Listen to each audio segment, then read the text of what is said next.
les complotistes qui s'attaquent aux LGBT, moi, ça m'intéresse.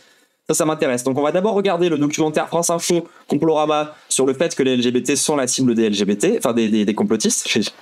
Les LGBT sont les cibles des LGBT, MDR. Et ensuite, on va regarder du coup la vidéo de Psyodélique qui fait une théorie du complot où il accuse les LGBT. Ça vous va? On fait la théorie et après on fait une étude de cas concret. Bienvenue dans Complorama, un podcast France Info avec Rudy Rachta, directeur du site Conspiracy Watch. Et Tristan Mendès France, maître de conférences Il est bien alors, thème sonore. associé à l'Université de Paris, C'est tellement mieux que tout ce que fait Blast. Ça, on fait l'empire de spécialisé dans les cultures numériques. Et pour nous accompagner, Pauline Pénanec de France Info. À l'heure où l'actualité se focalise sur le projet de programme EVARS, comprenez éducation à la vie affective, relationnelle et sexuelle, une partie de la complosphère s'enflamme. Accuse ce programme d'être sous l'influence de l'idéologie LGBT, une idéologie accusée de menacer les enfants, de détruire les valeurs traditionnelles et jusqu'au fondement de la société elle-même. J'accuse l'extrême droite de faire exactement la même chose. Parce que l'extrême droite, à force de lutter contre l'éducation sexuelle, je trouve qu'ils mettent les enfants en danger. Si jamais un enfant se fait agresser sexuellement, du coup, il n'a pas les armes pour se rendre compte qu'il s'est pas agressé sexuellement. Et ça, c'est quelque chose que veut l'extrême droite fondamentalement parce qu'elle est contre l'éducation sexuelle. Ensuite, j'accuse aussi l'extrême droite de vouloir détruire les traditions françaises. Parce que notamment, une des traditions françaises principale, c'est quand même la révolution et l'importance de la démocratie. Et la plupart des groupes d'extrême droite sont des groupes proto-fascistes ou voire des groupes directement fascistes, hein, comme les zémoristes, qui du coup en fait veulent s'en prendre directement à la tradition quand même centrale de la France, qui est de ne pas avoir de roi, d'avoir tué son roi pour être passé à autre chose. La tradition révolutionnaire.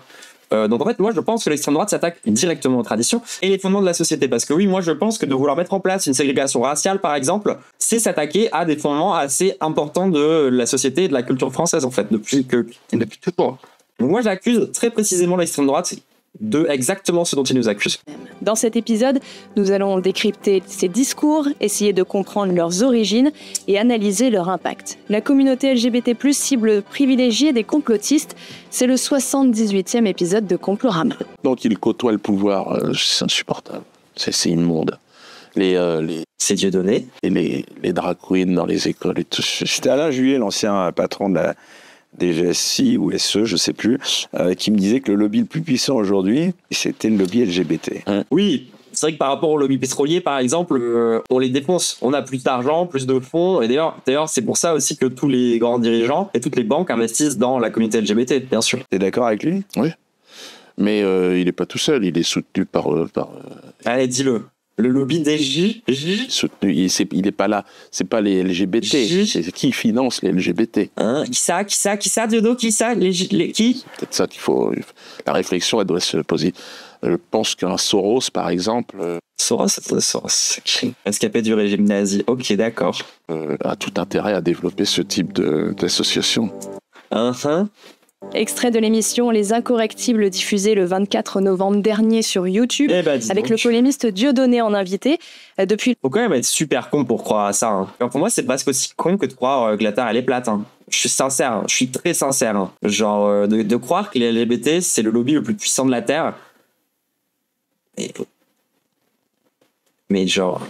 Mais vraiment de croire ça, c'est genre vraiment un déni du réel immédiat. Je connais pas George Soros, le grand méchant des complotistes QAnon, milliardaire juif qui fait des films à des actions un peu antifa. Non, je connais pas. Désolé, mais en fait, moi j'avoue, j'ai décroché le complotisme QAnon un peu. Les théories du complot, je reconnais que je préférais quand même à l'époque où c'était un peu marrant. Genre la Terre plate, les reptiliens, la Terre creuse. Je passais un meilleur moment à l'époque à étudier ces phénomènes-là. Oui, non, ça a jamais été marrant, je sais, ça a jamais été marrant. Mais moi, il y a une époque où je trouvais ça un peu... Ils avaient des lores que je trouvais un peu rigolo. Genre moi, par exemple, le lore de la Terre creuse, l'histoire de Agartha, c'est quelque chose que j'aime bien. J'aime bien l'esthétique. J'aime bien ce que ça raconte. T'as un avis réactionnaire sur le réactionnaire? Ouais, on peut. Ouais, je trouve que les complotistes... C'était mieux avant, voilà, je le dis. Le début des années 2000, Dieudonné accumule propos antisémites et négationnistes qui lui ont valu plusieurs condamnations. Alors Rudy, on entend ici les propos de Dieudonné, mais de quoi est-ce qu'on accuse la communauté ? Et le lobby LGBT, est-ce que s'il y avait un lobby LGBT, je ne serais pas la première personne qui finance, sincèrement ? Est-ce que j'aurais pas déjà une bien meilleure caméra ? Est-ce que j'aurais pas déjà un décor un peu stylé avec des lumières là connectées au chat où vous pouvez changer les moods et tout ? Est-ce que ce serait pas Genre déjà le cas, parce qu'à l'extrême droite, en l'occurrence, ils ont des lobbies. Et eux, c'est vraiment, dès qu'ils se lancent sur Internet ou dès qu'ils se lancent dans une émission, ils sont tout de suite hyper financés. Ils ont tout de suite un setup déjà prêt. Bon, après, ils sont médiocres. Hein. Enfin, regardez Thaïs Descuffon. C'est une catastrophe. La meuf, elle a des moyens dantesques. Et dans ses vidéos, elle arrive à peine à aligner des phrases cohérentes. Enfin, c'est une folie, quoi. Mais quand même, est-ce que s'il y avait un lobby LGBT aussi puissant, je pourrais pas toucher un peu plus de thunes, s'il vous plaît? Lobby LGBT. Lobby LGBT. Lobby LGBT. En 3 fois ton nom, je t'invoque. De l'oseille, tu m'apportes. STP. Ça marche? Bon, normalement, je devrais toucher un virement avec ça. Je crois que je dois faire 3 prières comme ça par jour en direction d'un planning familial. Être un projet de société destiné à subvertir la civilisation, à détruire les valeurs traditionnelles. Et vu que le centre de gravité de la complosphère est plutôt à l'extrême droite, bon, il n'y a pas trop de surprise de retrouver cette thématique anti-LGBT au sein de la complosphère française et internationale. Et il y a aussi une composante assez particulière liée à l'idée que les LGBT seraient en fait un danger pour les enfants. C'est une thématique récurrente dans la complosphère. Encore une fois, moi, du coup, j'en parle. Pour moi, l'extrême droite est un danger pour les enfants. Le fait de militer activement contre l'éducation sexuelle, un énorme problème qui met en danger les enfants, en fait. Qui serait en fait un véhicule de pédocriminalité. On le sait, on l'a déjà dit plusieurs fois ici, combien la question de la pédocriminalité est centrale dans l'imaginaire. Moi, en plus, je suis vraiment contre l'idée de ouf d'envoyer des drag queens expliquer les mailles LGBT à des enfants, en fait. Que ça fout un amalgame de merde entre les drag queens et ce que ça veut dire être trans. Et c'est cringe, et faut pas faire ça, en fait. Moi, vraiment, je suis contre ça, genre vraiment. Complotiste. Et d'ailleurs, on peut aussi rappeler, de façon assez évidente, toute la fantasmagorie de la pédocriminalité, du pédosatanisme, des fameux QAnon. Et existe d'ailleurs à ce propos une théorie complotiste, celle du pédopiégeage LGBT. Oui, c'est l'idée assez improbable que la communauté LGBT en fait chercherait à manipuler les enfants, à groomer. C'est le terme anglo-saxon, à groomer des enfants à des fins sexuelles.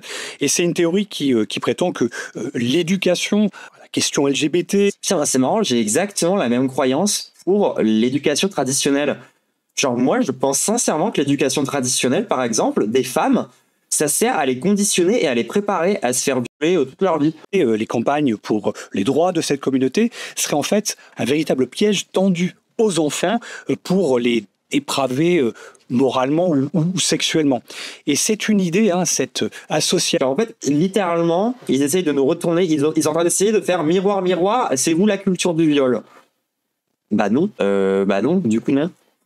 Non, allô? Quoi? Les discours de référence, c'est miroir, miroir. Je crois que les féministes veulent un matriarcat qui rendrait les hommes citoyens de 2e classe. Le racisme anti-genre. Oui, ça c'est vrai. Mais en fait, souvent, c'est parce qu'en réalité, ce que fait énormément l'extrême droite, c'est tenter de retourner la charge victimaire. C'est-à-dire qu'en fait, il y a des gens qui sont véritablement victimes de discrimination dans la société. Et les discours d'extrême droite vont dire que non, ces gens-là vivent très bien et que eux sont les vraies victimes. Et c'est systématique. Et t'as donné un très bon exemple, Audric, parce que sur, par exemple, le fait que pour le féminisme, du coup, ils vont croire qu'on veut mettre en place un matriarcat. Parce que eux, en fait, ils défendent un patriarcat. Sur les trucs d'éducation sexuelle, ils vont croire que nous, on essaye de manipuler les enfants pour les conditionner aux agressions sexuelles, alors que nous, on croit, nous, c'est ce qu'on dénonce à la base de l'éducation sexuelle d'aujourd'hui, en fait. Parce que croire qu'il n'y a aucune éducation sexuelle, par contre, c'est un mensonge. Ça, moi, pareil, j'en ai jamais parlé, mais pour moi, les gens qui disent il y a un manque d'éducation sexuelle, oui et non. Il y a un manque d'éducation sexuelle encadrée. Parce qu'en vérité, de l'éducation sexuelle officieuse, il y en a énormément. Et elle est abominable.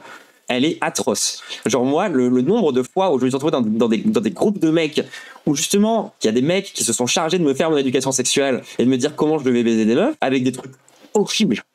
Genre en mode, oui, une meuf, si tu vois qu'elle kiffe, n'hésite surtout pas à mettre ton doigt dans son huc, où on me disait littéralement, vas-y, fais des viols, fais-le, fausse. C'est l'éducation sexuelle, en fait. C'est juste qu'elle est mal faite et qu'elle est gérée par des gens qui devraient pas gérer ce genre de truc, quoi. Genre, au bout d'un moment, stop. C'est pas au rôle des parents, c'est pas au rôle des grands frères ou des grandes sœurs. Comment ça va? Dieu merci, j'avais une grande sœur hyper basée, qui m'a permis de me poser toutes les bonnes questions et j'avais toutes les bonnes réponses, etc. Et c'est elle qui m'a fait principalement mon éducation sexuelle. Mais Dieu merci, j'avais ma sœur. Si j'avais pas ma sœur, peut-être je les aurais écoutés, ces gens-là cons. Donc oui, non, en fait, l'éducation sexuelle, il y en a déjà. Et c'est ça la culture du viol, en fait. Justement, la culture du viol. c'est l'éducation sexuelle officieuse qu'on a aujourd'hui dans la société. Bref. L'antisémitisme et l'homophobie ont en partage une certaine rhétorique, notamment le procès qui était fait à, par exemple, Léon Blum d'être efféminé. Et il y a tout un discours antisémite qui explique que les juifs sont des filles, des femmes, se comportent comme des femmes, et qu'on retrouve... C'est vrai ça? Il y a des twinks chez les juifs? Ça commence à m'intéresser. LGBTisme. C'est quoi le LGBTisme? Alors le LGBTisme, c'est un terme qu'on retrouve à la plus extrême droite, notamment, par exemple, aux dernières européennes. Ouais, ça, préparez-vous bien, parce que moi, je suis convaincu que les termes genre LGBTisme, ce genre de trucs, on va finir par le retrouver dans la bouche de gens des macronistes, par exemple. C'est quasiment sûr. Comme à l'époque, on pensait jamais que les gens utiliseraient premier degré le terme immigrationniste. Je pense que LGBTiste, là, ça va potentiellement être utilisé. On avait une liste qui s'appelait Forteresse Europe, qui se fait de mieux en matière de nostalgie du régime de Pétain, pour le dire très clairement. Et l'un des candidats de cette liste... Bonne ambiance, non? Dans ce petit meeting-là. Est-ce que, par exemple, si je lui fais une main comme ça, un peu de cyborg, là, est-ce que vous ne trouvez pas que, genre, on dirait vraiment un méchant de Fallout? Genre, on dirait, genre, un mec qui dirige, genre, la confrérie d'Astier, ou un truc comme ça. Vous voyez ce que je veux dire? On dirait vraiment très littéralement, genre, un méchant de jeu vidéo. Tu sais, l'épée avec le symbole enfin, littéralement, le symbole fasciste derrière, avec le truc comme ça qui fait un peu un rouage. On dirait vraiment très littéralement un putain de robot nazi. Une conférence de presse avait dénoncé alors le shoatisme négationniste, avec l'idée que la Shoah est une vraie religion, mais aussi l'avortisme, le réchauffisme, l'idée que le réchauffement climatique là aussi est un dogme, et le LGBTisme. Et ces discours anti-LGBT, ils peuvent avoir évidemment des conséquences graves. Oui, la virulence de ces discours associés à toute cette fantasmagorie complotiste peut avoir des conséquences extrêmement graves. Et il y a eu de nombreux attentats contre la communauté LGBT ces dernières années. C'est l'attentat d'Orlando qui avait été commis à l'époque par un individu qui se revendiquait de l'État islamique et qui avait coûté la vie quand même à 49 personnes. Donc il y a des conséquences à la virulence de ces discours. Ça peut se traduire par des violences et des morts. Ça, on le dit tout le temps, le terrorisme d'extrême droite, c'est un vrai danger. Je le dis pour ceux qui seraient naïfs et qui voudraient réellement être dans la vérité, le queer, le LGBT n'est pas un mouvement révolutionnaire, mais c'est un mouvement d'accompagnement de la dictature mondialiste du grand capital financier. Et c'est pour ça qu'ils sont totalement sponsorisés par... Gros, on n'est pas sponsorisé, on est opprimé. Ouvre les yeux un peu. C'est quoi le point commun des révolutionnaires de tout temps? En réalité, la droite du capital finance aujourd'hui la marche forcée, la gauche du capital, que le queer, le LGBT, le cancel et le woke, parce qu'en fait, ils ont besoin, pour aller au bout de leur projet de domination mondialiste, de détruire les capacités de résistance citoyenne, et pour ça, ils savent qu'il faut détruire l'image du père, l'autorité, l'intégration à la loi. Ouais.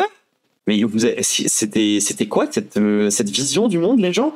Attendez, mais quoi? Attendez, mais ça n'a aucun sens. Précisément, genre, en fait, il parle de bail contre-révolutionnaire, en fait, dans les valeurs qu'il défend. Il dit que le capitalisme de droite financerait le capitalisme de gauche pour détruire les valeurs traditionnelles de la famille afin que, du coup, on perde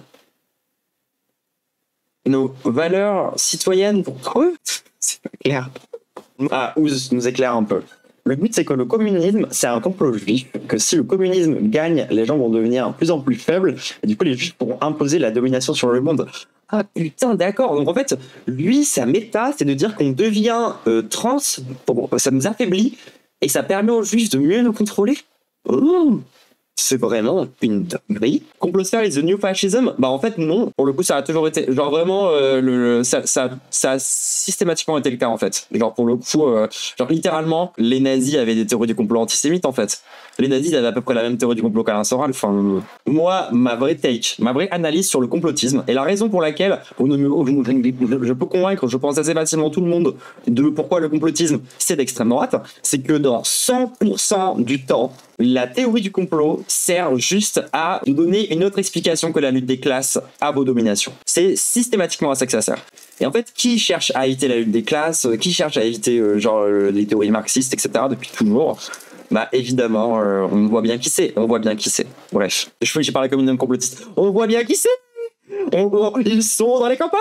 Autrement dit, au prétexte d'affirmer son hostilité au mariage entre personnes du même sexe, on charrie ici l'idée selon laquelle la démocratie n'existe pas réellement.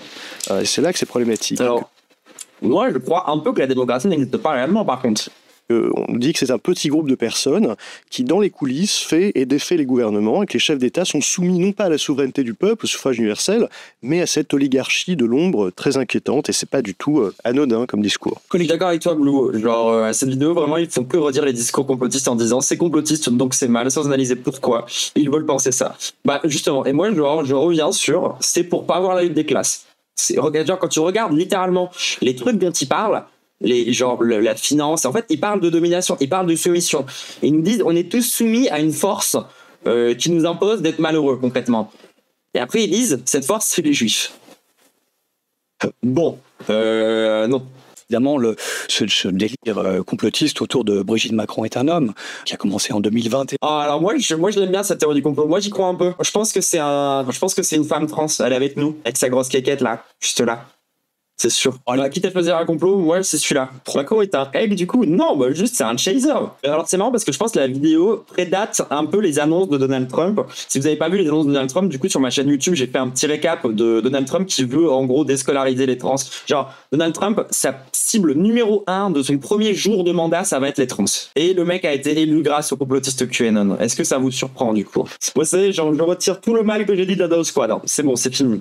Genre, j'avais été un peu réticente sur la Dole Squad quand on avait maté le documentaire.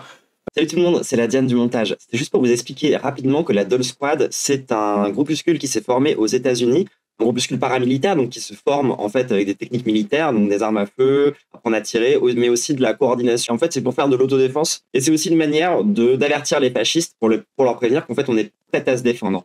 On va pas les laisser faire, on va pas les laisser nous tuer. Donc voilà, moi sur le coup j'étais un peu en mode genre ouf, les armes à feu j'aime pas ça.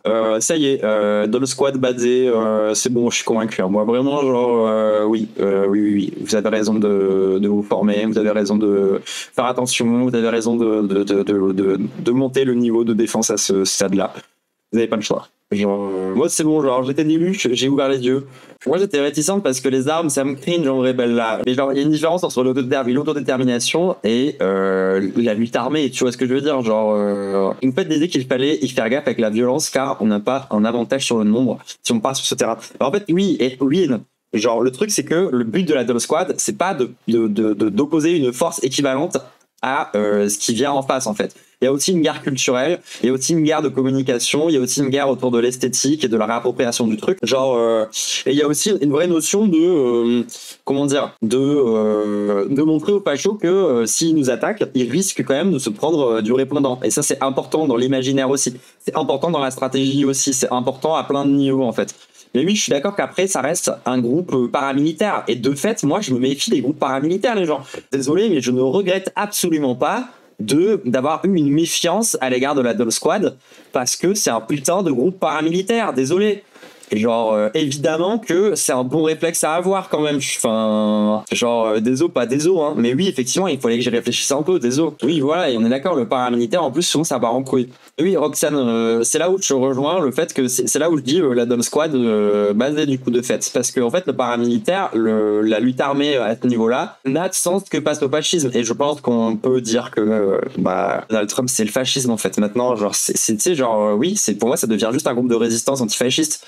Donc oui, effectivement, là, ça me dérange beaucoup moins le côté paramilitaire. Ça devient une nécessité, en fait. En mars dernier, la Russie qui a placé le mouvement international LGBT, je cite donc, sur sa liste des terroristes et extrémistes, Tristan. Et oui, ils sont en train de se faire arrêter en masse en ce moment en Russie, les LGBT, les gens, si vous n'étiez pas au courant.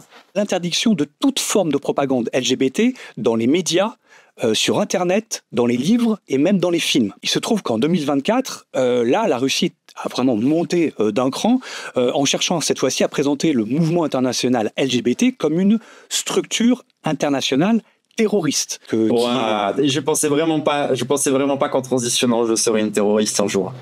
Là, les gens, pour le coup, moi, c'est une vraie surprise. Hein. Je pensais être plein de choses aux yeux de plein de gens. Genre une tarlouse, une tafiole, une folle. Je pensais vraiment être plein de choses. Je suis pas une terroriste. Genre là, quand même... Genre, je pensais qu'on me traiterait de terroriste parce que je suis une militante plus antispéciste. parce que je suis une militante radicale de gauche, ce genre de choses. Et je pensais pas que ce serait parce que j'ai transitionné, quoi. Là, c'est un peu grave, quand même. Et puis, la Russie n'est pas d'ailleurs le seul pays à renforcer cette répression contre la communauté LGBT. Reggie. Oui, on peut prendre l'exemple de l'Iran où l'homosexualité Peut-être des États-Unis. masculine est passible de la peine de mort. L'objectif de ce complot, c'était de diffuser, de promouvoir l'homosexualité de manière à banaliser, disait-on, l'abomination. L'abomination. Vous avez lu pour je suis belle, ça va pas la tête. C'est l'abomination, vraiment, je crois pas. Hein. Désolé.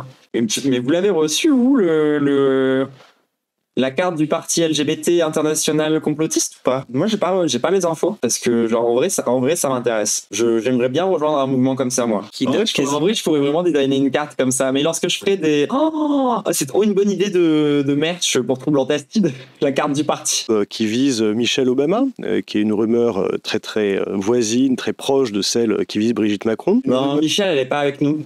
Non, il y a que Brigitte qui est trans. Je les reconnais, moi, je sais les reconnaître. Et j'ajouterais que ça rejoint complètement ce qu'on vit ici avec la mouvance décoloniale, hein, puisque le mouvement des indigènes de la République, notamment sa figure de proue, Ouria Boutelja, explique peu ou prou la même chose. Elle parle notamment d'impérialisme gay. C'est l'idée que l'homosexualité serait l'alibi d'un impérialisme culturel occidental qui vise en fait à déviriliser les hommes dominés, hein, Elle ne dit pas ça, ouais, les gens. les hommes du Sud, et à imposer sa domination sur le monde, et qu'en tout cas la liberté de vivre ou de choisir son orientation sexuelle serait une invention occidentale. Wow, mais non, mais... C'est une folie de faire cette association-là. C'est une folie de dire ça comme ça. Genre, elle a juste parlé d'homonationalisme. Genre, mais allô, mais putain, concentrez-vous. Mais c'est pas compliqué, putain, il suffit d'écouter quand elle parle. Mais est-ce que les médias sont pas un peu complotistes de Ouria, en mode ils écoutent pas ce qu'elle dit et ils sont en mode elle est homophobe parce que en fait c'est une musulmane et que tous les musulmans sont des homophobes. Est-ce que c'est pas une théorie du complot ça en fait, France Info, dis-moi. Genre ils font toute une vidéo sur les putains de théories du complot. Et à la fin, ils font ce sous-entendu dégueulasse, qui en plus, mais elle est revenue là-dessus. Elle a fait que en parler. Genre, elle a passé 6 mois de sa vie à expliquer que c'est pas ce qu'elle pensait, putain de merde. On trouve par ailleurs chez Ouria Boutelja une justification de l'homophobie. Ce globi-boulga, c'est quasiment du confusionnisme. Il n'y a aucune analyse sur les théories du complot. Ils disent juste, ça arrive là-bas, ça arrive là-bas, ça arrive là-bas. On va pas vous dire pourquoi, on va pas vous dire comment, on va pas vous dire comment lutter. Genre, on va juste se contenter d'énumérer ça, et ensuite on va prendre la meuf qu'on n'aime pas et on va l'associer à ces gens-là. Le coming out d'un homme arabe n'est qu'un acte de soumission à la domination blanche. Voilà ce qu'on peut lire dans une fraction de la mouvance décoloniale, indigéniste, d'extrême gauche, aujourd'hui en France. L'extrême gauche homophobe? Mais attends, mais ça va pas la tête? What the fuck?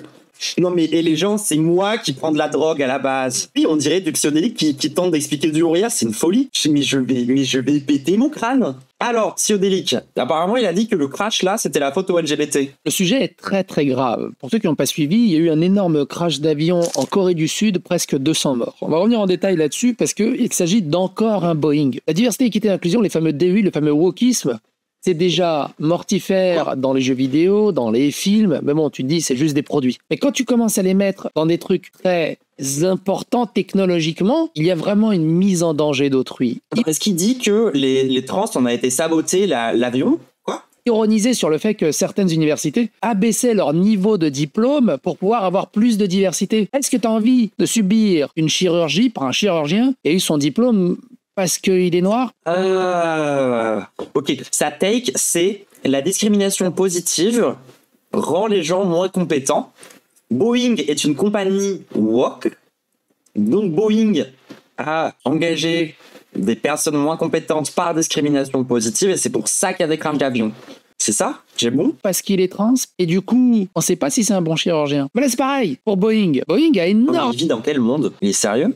Il est au courant de... Comment c'est difficile l'accès à l'emploi pour les personnes LGBT? Oh yo! Quand je suis Manu Max, James revient évaluer le patron.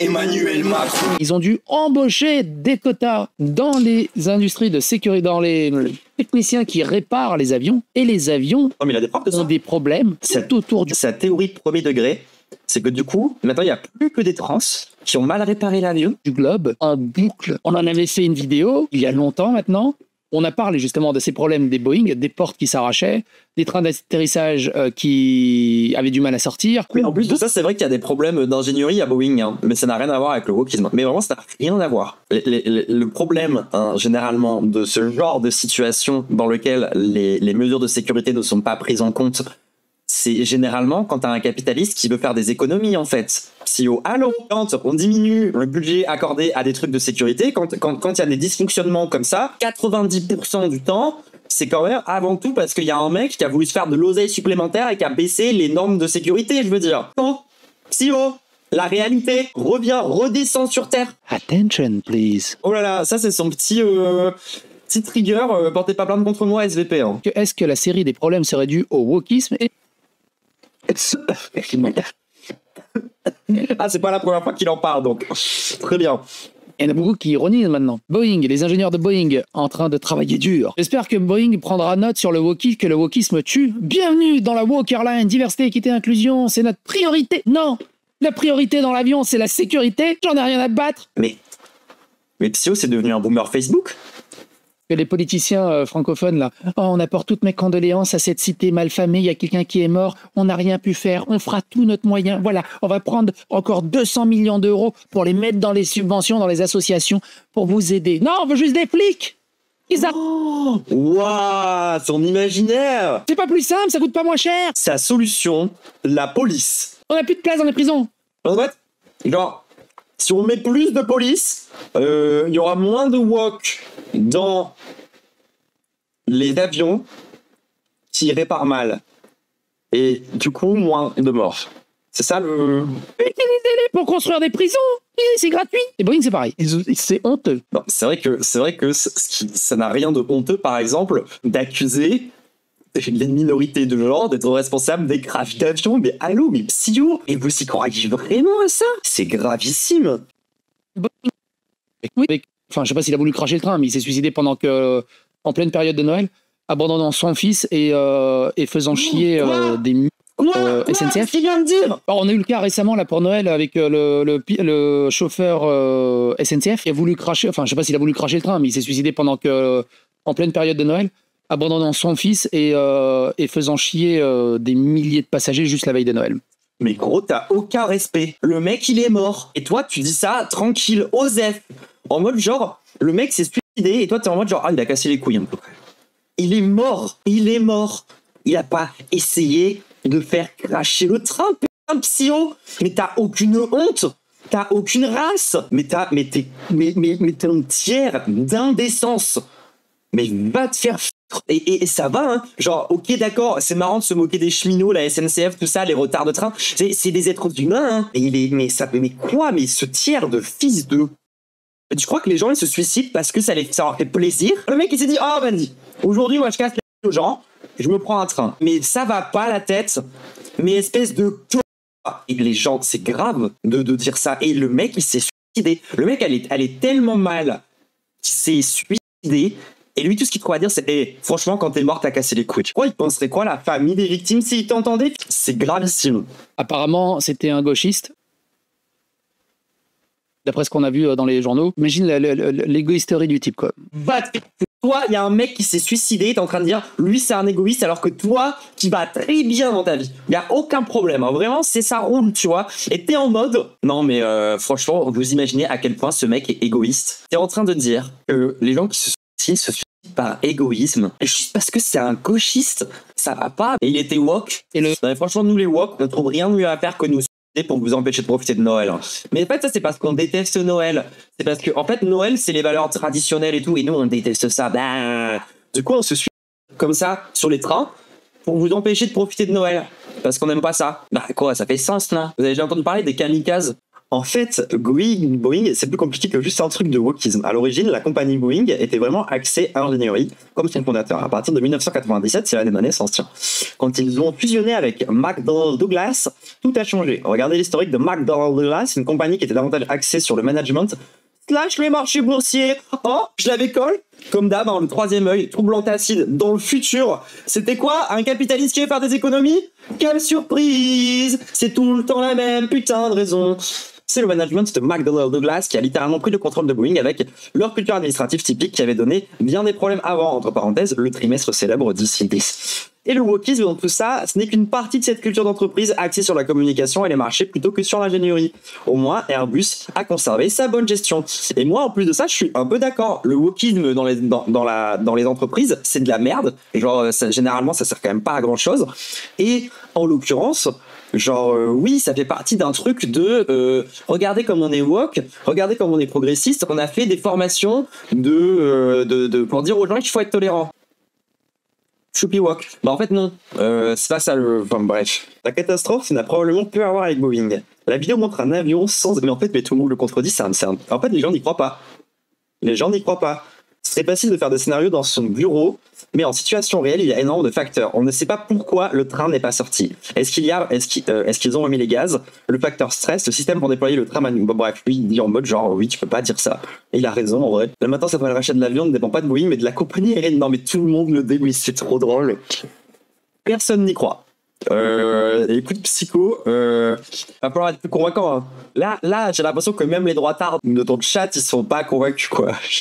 Oui, c'est facile à débunk, je suis d'accord, mais souvent, les gens d'extrême droite, ils se prennent pas ce temps-là. Hein. Je suis un peu contente de ce que je viens de lire. Et en plus de ça, genre, moi, je trouve le commentaire basé là au début avec les 100 likes, je pense que c'est probablement la bonne analyse. Ça ressemble à une vraie raison qui pourrait amener à une déficience de système de sécurité, une baisse de la qualité du matériel. Parce que ça ressemble à des vrais trucs qui sont déjà arrivés en fait. Genre parce qu'en fait c'est pas la première fois qu'il y a une compagnie qui finit par diminuer tout l'investissement qu'elle fait pour garder la sécurité des gens et que du coup il y a des accidents. C'est quelque chose qui est déjà arrivé énormément dans le passé. Alors que de dire qu'il y a une idéologie progressiste qui serait responsable de ça, c'est quand même j'ai assez peu d'exemples dans l'histoire quand même. Voyager pour les vacances, c'est toujours un peu stressant. Je suis soulagé d'apprendre qu'il s'agit d'un tout nouvel avion Boeing. Je pense que c'est une image truquée, c'est pas possible, j'y crois pas. Bah oui, CEO, c'est des mèmes de boomers Facebook. Mais toi, vu que t'y crois, ça te fait rire. Du coup, tu te rends pas compte de ton tiers de cringe. Tu te rends pas compte que t'es devenu un mec bizarre qui traîne sur Facebook. Alors qu'à une époque, t'étais au top, moi, enfin. Moi, tu vois, je serais d'extrême droite, j'aurais le seum. Hein. Je trouve que Psyo, c'est vraiment du gâchis, c'est du gaspillage. Mais vraiment, c'est ça, Psyodélique. C'est ça, Psyodélique. C'est un mec qui réacte à des mêmes Facebook et qui lit des articles de façon cringe. C'est super décevant. Ouais. Bah, c'est pas le monstre auquel je m'attendais, hein. Sérieusement, il a fait pire. Bah ouais, je sais. Moi, je connais un peu le lore du mec, en fait, et j'ai jamais été regardé moi-même parce que je m'en bats les couilles de sa vie à ce type. Il a l'air archi fatigué. Bah, peut-être c'est à cause de ses multiples procès pour harcèlement qu'il est en train de perdre. Je sais pas.